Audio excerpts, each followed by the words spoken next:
Bienvenidos al podcast Ecos de la Oftalmología, un podcast especializado en la actualidad y temas de interés sobre salud visual, en la voz de especialistas, quienes compartirán con nosotros sus experiencias y su pasión por la oftalmología. ¡Comenzamos! Bienvenidos a otro episodio más de Ecos de la Oftalmología. En esta ocasión, la doctora Alejandra Sánchez nos estará platicando del camuflaje, el engaño de la naturaleza. Bienvenida, Ale. Gracias, así es. Hoy vamos a estar hablando de esas diferentes técnicas o herramientas que tienen diversos animales, tanto para defenderse, o sea, desde su perspectiva como presas y evitar ser atacados, tanto como algunos depredadores para poder tener precisamente una ventaja sobre aquellos que quieren que se conviertan en su comida del día. En su comida del día. Digo, a ver, el tema del camuflaje creo que cae muy bien en la cuestión de la vista, porque pues tal cual es lo que estás engañando, ¿no? a la vista en este sentido. Y pues ahora es que yo tengo varias inquietudes y preocupaciones con el camuflaje. ¿A ti por qué te interesó el tema del camuflaje? Yo en particular lo asocio, creo que como muchos, al pulpo o a los calamares. Uh-huh. Y siempre me ha parecido una cosa muy impresionante, sobre todo la velocidad con la que pueden cambiar a sus cuerpos y su apariencia de una forma tan súbita. Y simplemente me dio curiosidad saber pues cómo estaba pasando, por qué, y explorar un poco más de los diferentes mecanismos en otras especies. Ok. Oye, en esta cuestión y en esta investigación que hiciste, ¿te fuiste hasta atrás, hasta como desde cuándo empezaron a ser los primeros animales que empezaron a utilizar camuflaje? ¿O es ya más bien de las especies actuales? Hay algunos datos que sí te puedo dar sobre la antigüedad, la prehistoria incluso, como por ejemplo hay un gen de autofluorescencia que se ha rastreado hasta bacterias y algunas líneas que ha seguido de la forma en que se ha verticalmente se ha pasado este gen u horizontalmente también a otras especies, y que actualmente sobre todo especies marinas presentan esa capacidad y están relacionados esos genes con muchos de los diferentes herramientas que tienen en su cuerpo para cambiar de diferentes tonos y demás.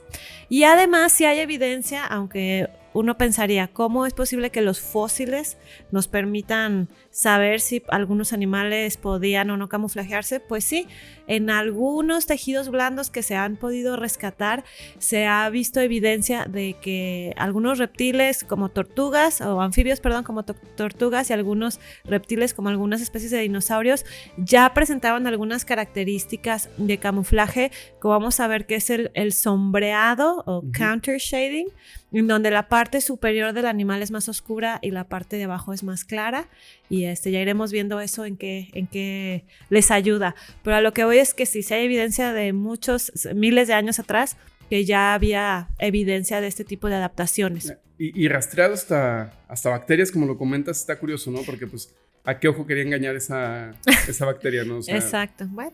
Pero, pues bueno. Oye, y hoy en día, creo que el camuflaje, todo el mundo entendemos, oye, pues el camuflaje, esto, lo otro, y lo vemos como que más en cuestiones, lo platicamos hace un momentito, como más que militares y esto. No, está en la moda.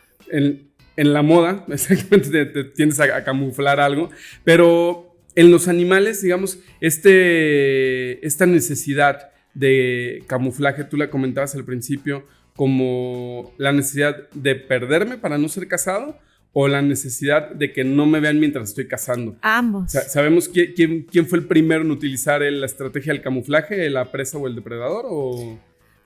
Más bien yo creo que a la par. De hecho, dentro del mismo tratado de Darwin, que hablaba, como sabemos todos, de la evolución, mencionaba este punto como uno de los puntos claves para la supervivencia del más fuerte y por lo tanto la propagación de los genes, que de la misma manera es un mecanismo por el cual todos estos genes y demás se van pasando de generación en generación y haciendo cada vez más especializado el tipo de camuflaje de algunas especies, que vamos a ver que en ocasiones también puede jugar en su contra porque los limita. Por ejemplo, vamos a ver que hay diferentes tipos de camuflaje. Uno de ellos es la combinación de color. Entonces es que la superficie, ya sea el pelo o las escamas o las plumas, dependiendo del tipo de animal que sea, son del color de su ambiente. para que se pierda, ¿no? Por ejemplo, un búho, cuando lo vemos frente a un tronco y que muchas veces pues no sabemos que está ahí, ese tipo de situaciones. Pero si es tan específico a un ecosistema o a una zona muy particular, limita la habilidad de esa especie de expandirse, por ejemplo. Y por lo tanto, también ahora que hay más alteraciones debido a los humanos en este contexto de los ecosistemas, que hay muchos en riesgo, pues todavía más difícil para esas especies sobrevivir, por ejemplo. Pero es una de las estrategias.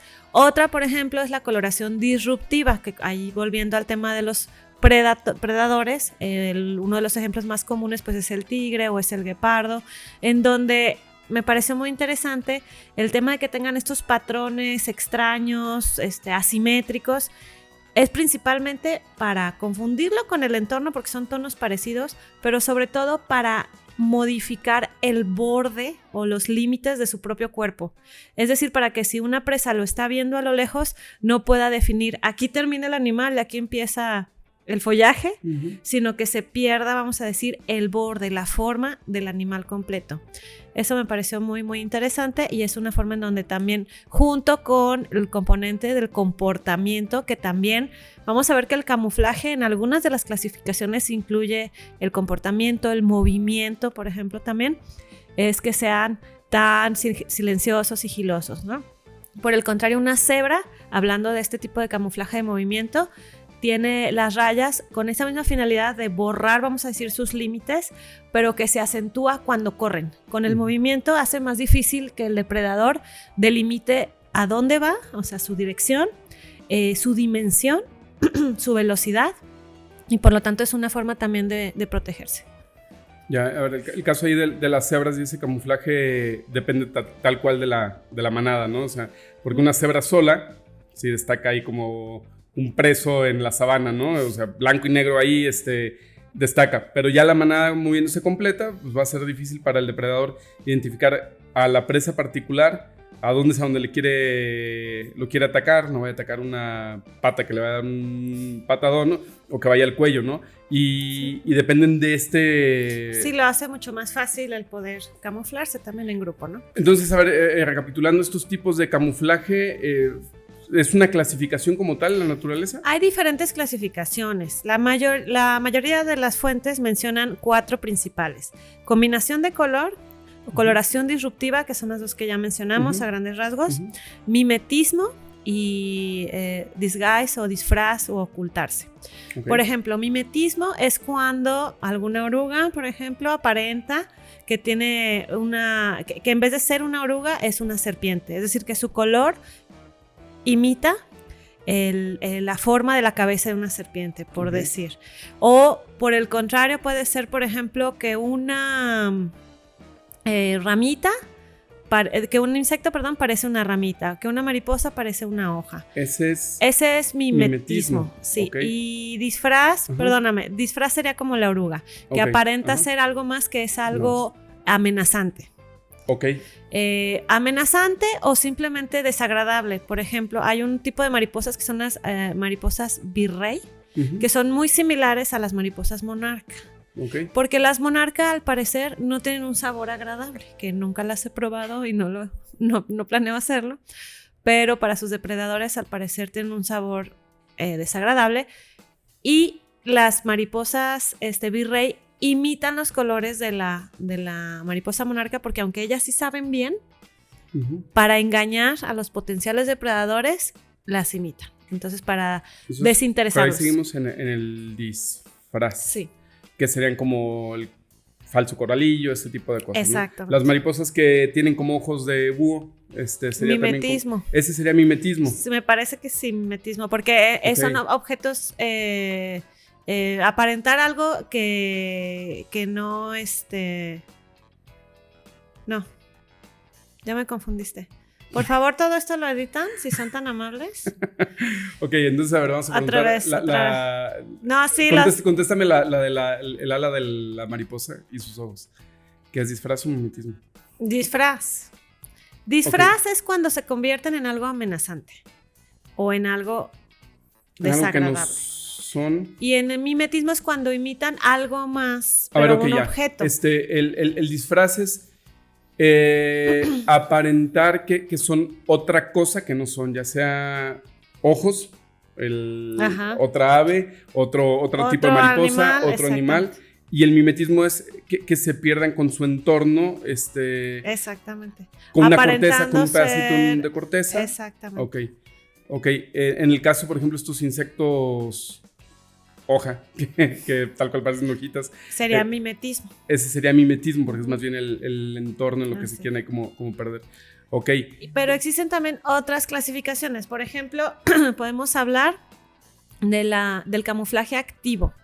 En el camuflaje activo es cuando literalmente hay un cambio en los colores, por ejemplo, de la superficie del animal puede ser perderse, vamos a decir, en el ambiente, que sería algo similar a la combinación de colores, pero que aquí la diferencia es que no es nada más el pelaje, vamos a decir, normal, sino que en el momento puede llegar a modificar su color e incluso la textura de su piel para hacerse lo más similar posible a su entorno, que es uno de los ejemplos más claros, por ejemplo, los camaleones, algunos calamares, algunos pulpos, etcétera, exactamente.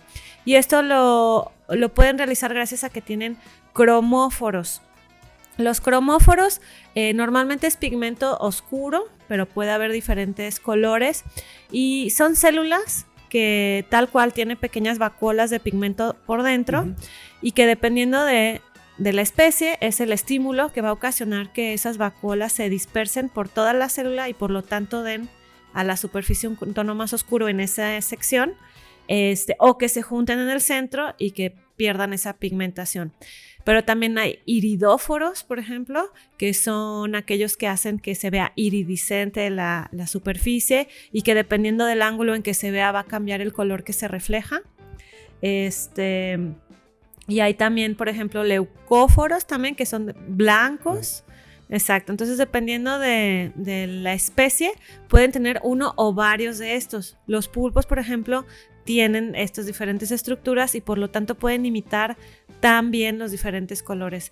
Y además, como decíamos de la textura, se pueden hacer pequeños bumps o pequeñas sobreelevaciones en la piel, también para tratar de imitar la rugosidad, por ejemplo, del coral, del arrecife donde esté en la piedra. Exactamente. Oye, esto es para, digamos, como el efecto. Y en cuanto a la sensibilidad para llevar ese, digamos, el eje rector de este arco reflejo para estos animales, ¿siempre es el ojo o tienen algún otro tipo de sensibilidad para decir, esto es lo que necesito hacerme?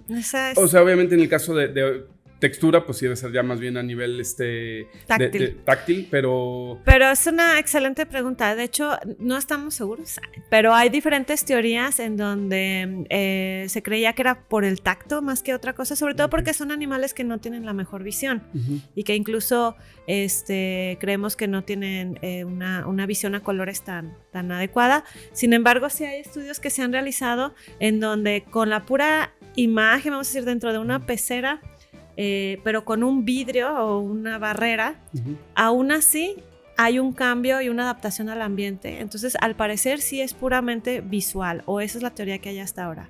Sin embargo, y en particular para los pulpos, algunas especies de pulpos, se ha detectado en su piel, en diferentes partes del cuerpo, más allá de los ojos, diferentes opsinas, que sabemos que incluso también en la retina, pues es una de las moléculas que van a ser una parte elemental de la fisiología de la visión, y que también creen que a través de ese proceso, directamente de la luz y el reflejo de los objetos de la luz alrededor, al entrar en contacto con la piel, les permite tener ese estímulo. Y en cuanto, como dices, al arco, en muchas de las especies es neurohormonal, pero vale la pena aquí mencionar tantito, creo que nada más tocar el punto de que con los pulpos y estas especies más sofisticadas para este sistema, los cromatóforos están rodeadas de músculos y de células nerviosas y de vainas nerviosas que están traccionando, vamos a decir, la misma célula para que pueda hacer todos estos cambios. Es una unidad funcional mucho más sofisticada que en otras especies. Ok, entonces si hay especies que sí tienen esta, pues digámoslo de esta forma, pues como fotosensibilidad en la cascada. Es una de las teorías, sí. Es una teoría. Ok, y que sí explicaría, digamos, lo rápido que de repente pueden reaccionar al momento en que llegan a las superficies, ¿no? Sobre todo en el caso de los pulpos. Hace camuflaje en el tipo de animales que es más dinámico, creo que es todavía más sorprendente, pero no deja de ser, desde un punto de vista sorprendente, como lo es también los que ya lo tienen como grabado, ¿no? Por así decirlo. Platicábamos de los chitas, los tigres, todo esto. Y es curioso, por ejemplo, en el caso de los chitas, yo me acuerdo cuando era niño y veía el National Geographic, me causaba mucha curiosidad como los chitas chiquitos son despeinaditos, son color como paja y no se parece nada ya al chita adulto, ¿no? Poquitas manchas y pues resulta que eso es para que pueda camuflarse más bien ahí como presa, para que no lo identifiquen y pareciera que se pierde con los pastizales, ¿no? Este tipo de camuflajes que son más, ¿cómo podemos decirlo? Que se perpetúan más a lo largo de la especie, okay, y que necesitas años y años y años de evolución para ir cambiándolo. Que decías, oye, esa es una limitación, ¿no? O sea, por ejemplo, lo podemos ver en el oso polar, ¿no? Excelente, blanco, está súper bien cuando está en la nieve, pero se empiezan a derretir, bueno. Cambian, viajan hacia el sur y pues destacan porque resulta que todo ya empieza a ser un poquito más verde, negros, grises, Pero ahí te voy a detener un poquito. No sé exactamente cómo funciona, pero de hecho el pelaje del oso polar es otro ejemplo de la iridiscencia. El pelaje del oso polar no es blanco, como tal. No. Es translúcido, sí. Su piel es negra. Pero entonces el oso es blanco.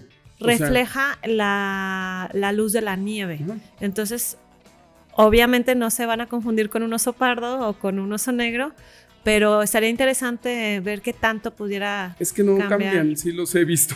Bueno. Es que precisamente por eso era mi comentario, o sea, cuando bajan y cambian de entorno, pues a ver, los sigues viendo blancos amarillentos como percudidos, pero blancos. Okay. El oso se sigue viendo blanco, no es como que está reflejando completamente a la nieve o su entorno. Pero un punto más bien aquí iba en el sentido de recalcar lo que es que este tipo de animales que son de X color y que o ya están acostumbrados a cierto entorno y pueden tener un buen camuflaje para el entorno en el que evolucionaron, les cuesta más adaptarse a cambios o a salir de su propio entorno, ¿no? Mi pregunta es en el sentido de estos cambios evolutivos a lo largo de los años, es cómo la especie de tigres fue sabiendo que lo que necesitaban eran rayas negras para lograr esta confusión en sus presas. Cómo las cebras llegaron a la conclusión de que lo que necesitaban era rayas blancas y negras para que con el movimiento y la manada pudieran perderse un poquito más. ¿Viste algo acerca de alguna teoría de que vaya diciendo cómo la evolución va metiendo la experiencia del sujeto en la especie para su preservación, en el camuflaje? Pues la forma en la que interviene en el sujeto, pues porque son los sujetos que sobreviven. Uh-huh. Entonces, a lo largo del tiempo, con los que tienen ciertas características son los que van a perpetuar sus genes. O sea, no es una decisión consciente ni del individuo ni del... Bueno, obviamente consciente no porque son animales, pues, pero a lo que voy es que no es como tal ok, esto me está funcionando, entonces yo decido de esta forma, sino es que, simplemente eso se entiende en la cuestión de las cosas funcionales, tal cual como picos, garritas, musculatura, todo ese tipo de cosas. Pero en el caso, por ejemplo, de las mariposas y sus ojos en las alas, están imitando ahí tal cual a un ave que de alguna forma vieron y están tratando de imitar que les salga en el alita un ojo que se parezca. En el caso de los pulpos y todo eso, dices, oye, este sujeto va y lo siente y en este momento cambia de color y pues esto le funciona, ¿no? Entonces lo que tenemos es esto dinámico. Pero en el caso de estas especies que ya no es tan dinámico, que es, oye, lo que necesitamos son ojos en las alas, oye, lo que necesitamos son rayas, son como estas, digamos, no sé, eso me cuesta un poquito más de trabajo entender cómo lo percibe la especie y cómo lo graba en la especie para las siguientes generaciones, estas pues, mutaciones, digamos, de camuflaje. Sí, pues bueno, yo lo que encontré es tal cual lo que ya conocemos de la teoría de la evolución, que probablemente al inicio los ojos no eran tan simétricos, no eran tan similares a la otra especie, no era tan exacto, vamos a decir. Pero las que se parecían un poco más a la inspiración, esas sobrevivieron. Entonces a las que siguieron, las que se parecían un poquito más, esas sobrevivieron. O sea, a medida que hubo generación tras generación tras generación, se va automáticamente, vamos a decir, como diluyendo, vamos a decir, aquellos que se parecen menos, y las que van siguen procreando y siguen viviendo son los que tienen la similaridad mayor, pero no, más allá de eso no te sé dar otra explicación. Sí, eso es lo que me preocupa del camuflaje en ese tipo de animales. Oye, ¿el ser humano cuándo fue consciente del camuflaje? ¿Tienes ¿alcanzaste a ver algo así o nos quedamos nada más en la parte de los animales? De los animales, pero pues nosotros como animales, yo creo que desde el momento en que tuvimos que defendernos de los depredadores y cazar, ¿no? O sea que yo asumo que desde los inicios de la humanidad e incluso más allá de nuestra especie actual, diría yo. Pero bueno, esa es mi opinión. No es alguna referencia bibliográfica que haya. No, es que a ver, digo, es como pensar,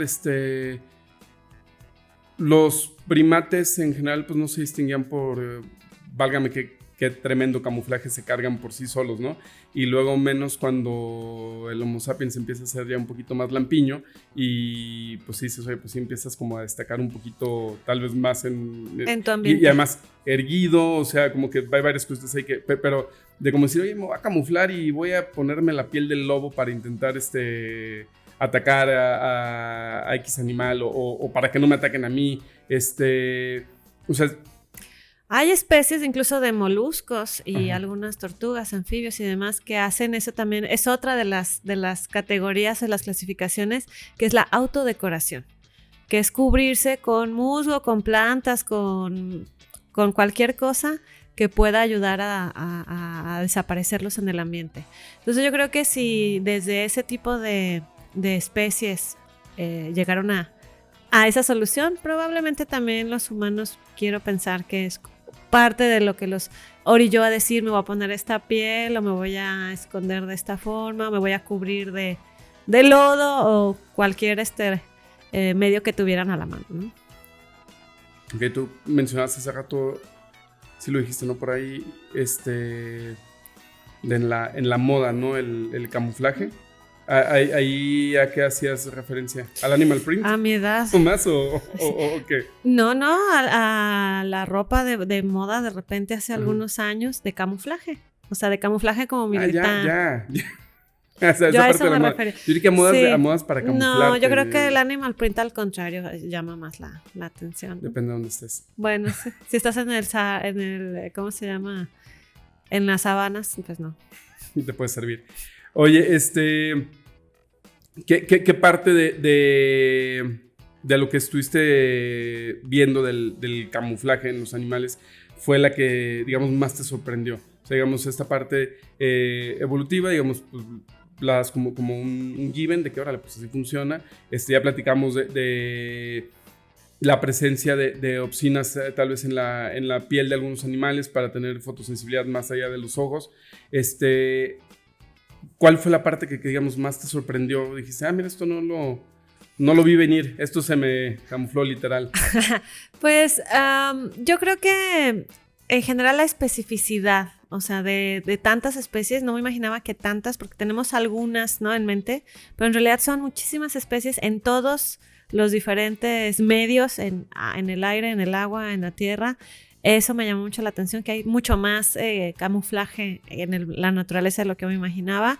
Y segundo, pues también como hemos intentado como humanidad replicar en algunas ocasiones, por ejemplo en la milicia, este tipo de adaptaciones evolutivas que tienen miles de años, como a veces han tenido éxito, la forma en que las hemos querido adaptar, a veces no. Por ejemplo, algunos aviones en donde se les ponía iluminación, como para que no hicieran contra el fondo más claro del cielo, que no se viera la forma y la sombra más oscura. Algunos ejemplos, ¿no? Eso la verdad es que nunca lo había considerado y pues bueno, creo que es interesante también, aunque no siempre se haya utilizado para los más nobles esfuerzos, ¿no? Fines.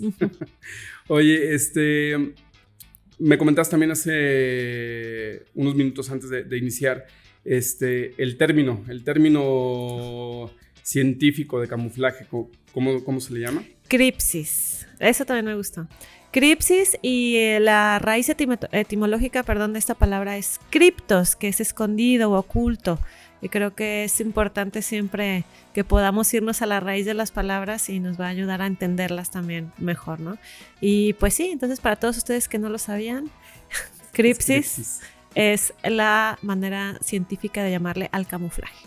Oye, tenemos otro episodio por ahí que si no lo han escuchado, los invito a que vayan, que hablamos también de estos engaños, ¿no? Pero en este sentido eran engaños por percepciones, ¿no? Era referente al arte y a la forma en que, arte y arquitectura en general, y la forma en que la manera en que se pinta, se construye, o las creaciones que hacemos como seres humanos pueden en algunas ocasiones engañar a nuestra vista y hacernos creer que las cosas son diferentes a lo que en realidad son, o es la realidad. O es la realidad, que es la percepción, ¿no? Y ahí veíamos cómo se usan estrategias para hacer sentir o pensar que cosas que están en el mismo plano están en otro plano. Exacto. Dar sensaciones de estereopsis, cuando está simplemente bidimensional. Y lo veíamos en el arte. En este caso, tal cual la naturaleza es como que hace eso en sus animales, ¿no? Y lo opuesto. O sea, cuando estamos hablando de la tercera dimensión, una de las estrategias más comunes, por ejemplo, algunos lagartos, es hacerse lo más planos posible. Peces también. Y acercarse al borde, a la superficie lo más posible, para incluso evitar hacer sombra y parecer que es una parte más del suelo. Entonces aquí es al revés, de ser un objeto 3D, se quieren convertir o dan la impresión de ser 2D, ¿no? Y que una cuestión, y que volver al ejemplo que habías dado al inicio de las cebras. O sea, las cebras pueden ocasionar eso en el depredador. O sea, pierdes el volumen del sujeto por ver una plasta uniforme que parece ya bidimensional en lugar de seres tridimensionales ahí corriendo, ¿no? Y a la vez también podría funcionar lo que comentabas de los depredadores, también para que se pierda dónde termina su cuerpo, dónde empieza el entorno. También nos puede ayudar a que malinterprete la presa a qué distancia está, ¿no? Podría ser que creyeran que están un poquito más lejos de lo que en realidad ya se pudieran encontrar, y también sería otro engaño ahí en la percepción en cuanto a profundidades. También.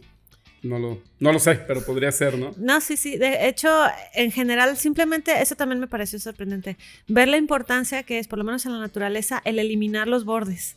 Esa es una de las principales funciones de varios de los tipos de camuflaje, porque en verdad sí altera la percepción de muchos de los animales respecto a su entorno y sus riesgos potenciales.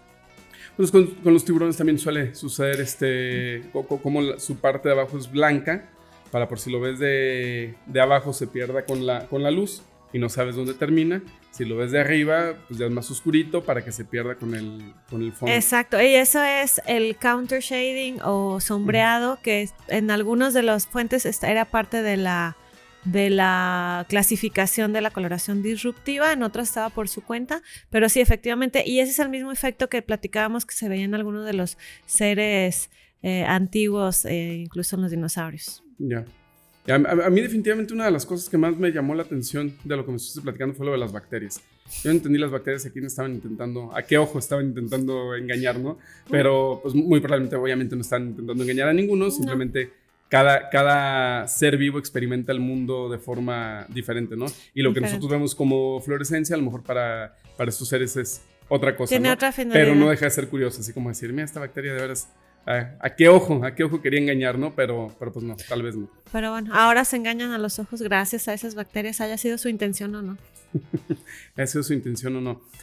Alejandra, ¿algo más que hayas leído, que hayas investigado, que quieras compartirnos, que no nos haya mencionado? Pues nada más por último, hacer una pequeña acotación a cómo los seres del mar también tienen algunas particularidades como la transparencia y el reflejo, que se vean como espejo. Eso también es algo que me pareció pues hasta lindo, ¿no? Y la forma en que sus estructuras de la superficie de las escamas están acomodadas para reflejar el ambiente, y nuevamente es una forma alterna de evitar ese de marcar sus bordes y que se haga la sombra, vamos a decir, de ellos frente a la luz. Y por último, que los peces de la profundidad son prácticamente negros. Eso me pareció muy, muy curioso, y pues bueno, pues tiene todo el sentido, ¿no? Cuando están ahí en el fondo del mar, esa es la mejor forma de esconderse, y aquellos que tienen su pequeña lucecita, por eso como en Buscando a Nemo, hasta que está aquí, no lo veíamos porque estaba camuflado con la oscuridad de las profundidades. Eso que comentas de los seres marinos transparentes, ¿si has visto el video de cómo matar a un calamar, que le dan un caratazo en la... No. A ver, pues al final de cuentas es una pesca, ¿no? Y tienen el calamar, es un tipo de calamar, lo tienen en una tablita, y el calamar es pues, prácticamente transparente o transparentoso, y dicen, no, pues aquí en esta unión entre su cabeza y tal está la médula o X cosa, y ahí donde le pegas, y es la forma más humana de matarlo porque muere así, ¿no? Lo curioso es que en cuanto lo matan... Se cambia de color. Exactamente, así en el momento, así instantáneo, de ser transparentoso cambia completamente blanco o rosáceo. No me acuerdo muy bien los colores, pero sí llama mucho la atención cómo el cambio es tan inmediato, y cómo el mantener esa transparencia es algo dinámico, completamente dinámico, no es algo estático. Así es. Y sí, se me hizo curioso ahorita que lo mencionaste, no había relacionado ni siquiera ese video. Toda la plática hasta ahorita. Pues muy bien, muy interesante. ¿Algo más, Ale? No, ahora sí, eso sería todo. No, pues muchas gracias. Como siempre, muy interesante los temas que nos compartes. Siempre, al final de cuentas, la intención es despertar un poquito de dudas en ustedes. Vayan y investiguenle, léanle. Y si nos comparten algo, pues estaría genial para aprender también un poquito más. Y pues nada, muchas gracias por su atención y muchas gracias, Ale, por el tema. Al contrario, gracias, un placer como siempre, y pues bueno, los seguimos esperando para que escuchen y vean el resto de los episodios. Llegamos al final de un capítulo más de Ecos de la Oftalmología, un podcast especializado en la actualidad y temas de interés sobre la salud visual. Hasta la próxima.